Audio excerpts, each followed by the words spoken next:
একটি পুরনো শাড়ি আমার বাসায় আমার স্ত্রীর ছিল। আমার স্ত্রী আমাকে দিয়েছে একটি শাড়ি, ইন্ডিয়ান শাড়ি আছে, আমি বলছি দিয়ে দাও। সে দিয়ে দিয়েছে। এই সেই ইন্ডিয়ান শাড়ি,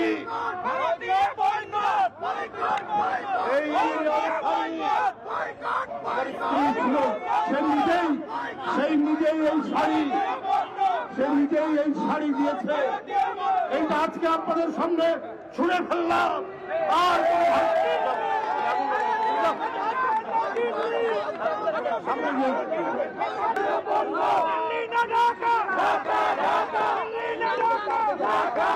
আমার এখানে পেঁয়াজ হয়, ভারতের পেঁয়াজের চাইতে আমাদের পেঁয়াজের ঝাঁঝ অনেক বেশি। ভারতের মরিচের চাইতে আমাদের মরিচের ঝাল অনেক বেশি।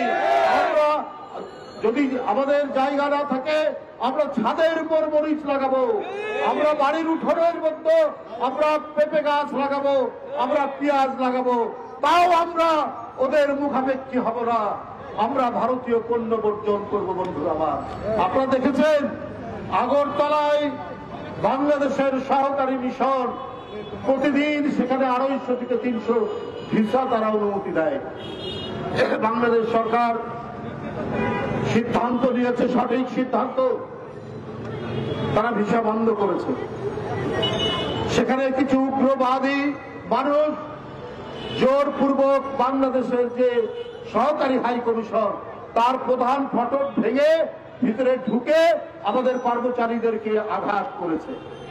আমাদের জাতীয় পতাকা যেখানে পথ পথ করে উঠছিল, সেই জাতীয় পতাকার যে স্ট্যান্ড, যে খুঁটি, সেই খুঁটি ভেঙে আমাদের পতাকাকে তারা ছিঁড়েছে। কলকাতার ডেপুটি হাই কমিশন অফিসে সেখানে গিয়ে বাংলাদেশের বিরুদ্ধে তারা আজাবাজে বলেছে। বোম্বের ডেপুটি হাই কমিশন অফিসে তারা বলেছে। আমরা তাদের নানাবিধ বাংলাদেশ বিরোধী প্রচার আমরা দেখছি। তোমরা আমাদেরকে পছন্দ করো না, তারপরেও তোমাদের জিনিস কিনতে হবে। বাংলাদেশের মানুষ তো মাথা নত করার মানুষরা, আমরা একবেলা খেয়ে থাকবো, তারপরেও আমরা মাথা নত করব না। তারা নাকি বলে ভারতের অনেক সাংবাদিক, অনেক রাজনৈতিক নেতা যে আমাদের এখানে না আসলে আপনাদের চিকিৎসা হয় না। আরে আপনারা কি বিনা পয়সায় চিকিৎসা দেন? আপনারা কি বিনা টাকায় এক কাপ চা খাওয়ান? এই নজির তো নাই আপনাদের। আমাদের দেশের লোক ডলার খরচ করে ওখানে গিয়ে। এখন কলকাতার নিউ মার্কেট বন্ধ, দোকানপাট বন্ধ, সেখানে আর কোন খরিদ্দার নাই। আমাদের ডলারের কেনা হতো, হাসপাতাল বন্ধ। আর আপনি একজন ডাক্তার নাকি বলেছেন এইবার বাংলাদেশের রুগী আসলে, এবারে বাংলাদেশের রুগী আসলে সেখানে ভারতীয় পতাকা এমন ভাবে রাখা হবে যেন মাথা নিচু করে ঢোকে। আপনারা বাংলাদেশের মানুষকে চেনেন না। আপনারা অনেক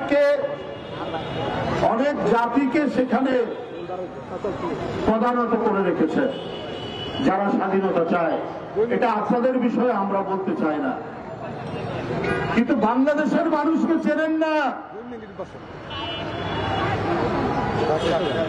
ওই পশ্চিমা পাকিস্তানি পাঞ্জাবিরাও কিন্তু এই দেশের মানুষের লুঙ্গি পরা মানুষ হাতে স্টেন গান নিয়ে নদী সাঁতরে ওই পাকিস্তানিদের পরাভূত করেছে। নদী নালার দেশ, খাল বিলের দেশ, বন্যার দেশ, আমরা কি করে ওই খাল বিল থেকে প্রতিরোধ করতে হয় সেটা আমরা জানি। কিসের এত অহংকার আপনাদের?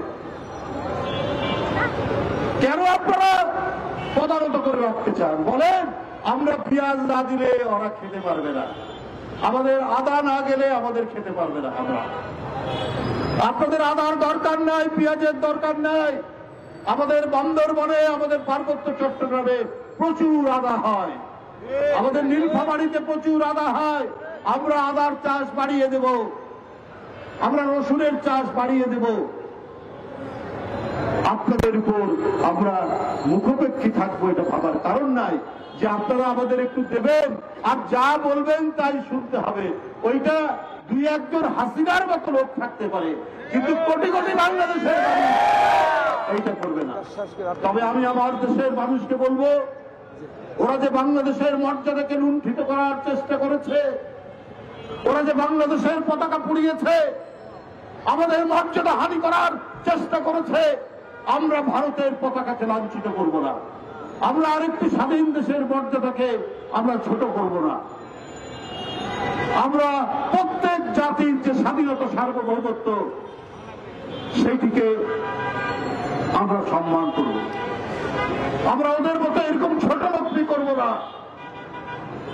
গতকাল সমস্ত রাজনৈতিক দল নিয়ে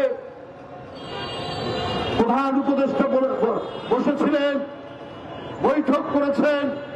আমরা জাতির সংকটকালে এইভাবেই আমরা ঐক্যবদ্ধ হব, এইভাবেই আমরা আগ্রাসন ঠেকাবো। আমি আবারও বলছি, বন্ধুরা আমার, যারা আমাদেরকে অপছন্দ করে, যারা শুধুমাত্র একজন ব্যক্তি, যে ব্যক্তি বাংলাদেশের মানুষের উপর অত্যাচার করেছে, নিপীড়ন করেছে, গুম করেছে, ছাত্র জনতাকে রাজপথে রক্তের বন্যা ভাসিয়ে দিয়েছে, সেই হাসিনাকে, সেই আপনার নিষ্ঠুর হাসিনাকে তারা পছন্দ করে, বাংলাদেশের মানুষকে পছন্দ করে না। বাংলাদেশ টিকে থাকুক এইটা চায় না। আজকে তারা নানা ধরনের উস্কানি দিচ্ছে বাংলাদেশে, মানুষের মধ্যে, বাংলাদেশের ভিতরে, কিন্তু বাংলাদেশের মানুষ তাদের উস্কানিতে পা দেয়নি। ছোট্ট দুই একটা গোষ্ঠী থাকতে পারে, তারা চিহ্নিত হয়ে গেছে, তারা বাংলাদেশের মানুষের কাছে উন্মোচিত হয়ে গেছে। পার্শ্ববর্তী দেশ যে আমাদের এখানে উস্কানি দিতে পারে, এটা গোটা জাতি ধরে ফেলেছে। আমাদের ঐক্য ইস্পাত কঠিন ঐক্য, এই ঐক্য কেউ ভাঙতে পারবে না। তাই আমি আজকে বলবো, আমরা ওদের দেশের পতাকা নয়, তাদের দেশের স্বাধীনতা পতাকাকে আমরা সম্মান করব। ওরা যদিও আমাদের পতাকাকে অসম্মান করেছে, কিন্তু আমরা ওদের পণ্য বর্জন করব। বন্ধুরা আমার, একটি পুরনো শাড়ি আমার বাসায় আমার স্ত্রীর ছিল, আমার স্ত্রী আমাকে দিয়েছে একটি শাড়ি, ইন্ডিয়ান শাড়ি আছে, আমি বলছি দিয়ে দাও, সে দিয়ে দিয়েছে। আমরা টাঙ্গাইলের শাড়ি পরবো, আমরা রাজশাহী সিল্ক পরবো, আমরা কুমিল্লার খদ্দর পরবো।